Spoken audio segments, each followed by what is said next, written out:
طب ايه من الاغاني المطربات اللي نزلت مؤخرا ممكن تكون برضو لفتت نظرك قوي انه دي ونجحت وحققت نجاح فالناس استقبلتها كويس فانت ممكن تكوني متواجده بعد كده بالافكار الموسيقيه دي؟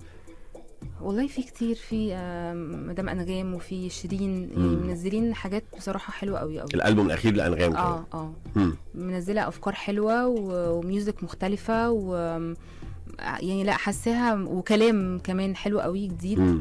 وشيرين نفس الموضوع. لا ناس كتير، يعني مش عايزه اقول اسامي عشان ما انساش حد. لا كذوقك الموسيقي عادي اللي هو في عربيتك وانت ماشيه او في الهيدفون لو انت تسمعي مزيكا في استوديو او حاجه. انا عايزه اقول لك انا بسمع كله، يعني بسمع ويجز، بسمع حاجات مختلفه جدا عني بسمعها.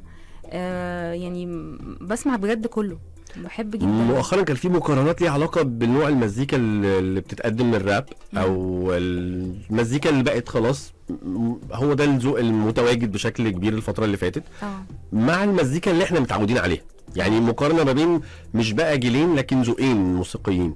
كنت بتبص للموضوع ده ازاي؟ او لان انت بتنتمي للجزء الموسيقي العادي المعتاد بالنسبه لنا، الاغاني اللي فيها توزيع بشكل معين ما فيهاش الكلمات السريعه، ما فيهاش مفردات ممكن ما تبقاش مفهومه بالنسبه لنا. على عكس المواصفات اللي رايحه للراب او التراب ميوزك اللي فيها مزيكا سريعه، بيت شكله معين، ممكن ما يبقاش فيها ولا اغنيه ولا آلة لايف مثلا بتعزف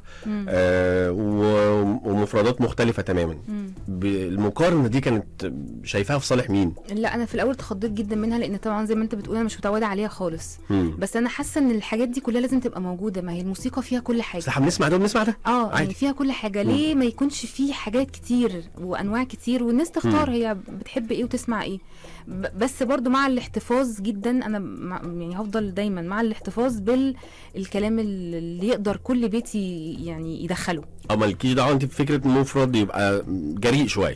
مش بتحبش ده خارج او خارج. تمام. جريء انا ممكن ابقى جريئه على فكره باحترام عادي مفيش مشكله. بس الحاجات اللي تبقى خارجه لا انا ما اقدر، يعني ما مش عارف، ما برتاحلهاش. والاغاني اللي بتعتمد على افيه بتبص لها ازاي؟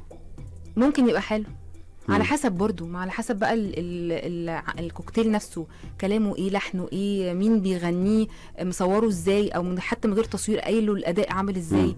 ما ممكن الكلام على فكره ممكن في كلام كتير يعني يعدي عادي، بس ممكن اداء معين الكلام لا نقف عنده، الاداء ده مترجم الكلام بطريقه ما ينفعش مثلا الواحد يفهمها او الواحد يقولها، فاهم قصدي؟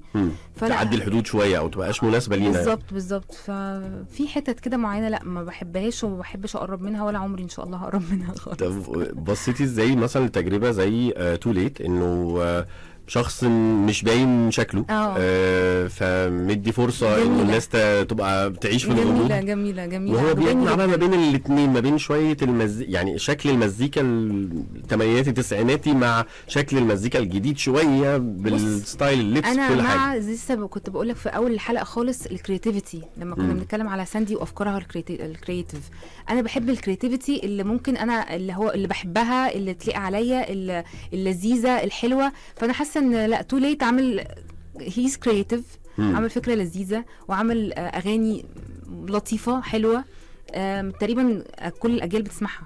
يعني ساعدوا اكتر فكره انه احنا مش عارفين الشكل فخلينا نركز مع اللي بيتغنى، ولا خلينا الغموض يعني؟ لا برضه مش وحش، الفضول مش وحش برضه، بالعكس لا عجباني عادي، ما حسيتهاش اللي هو ايه ده وازاي لا عادي.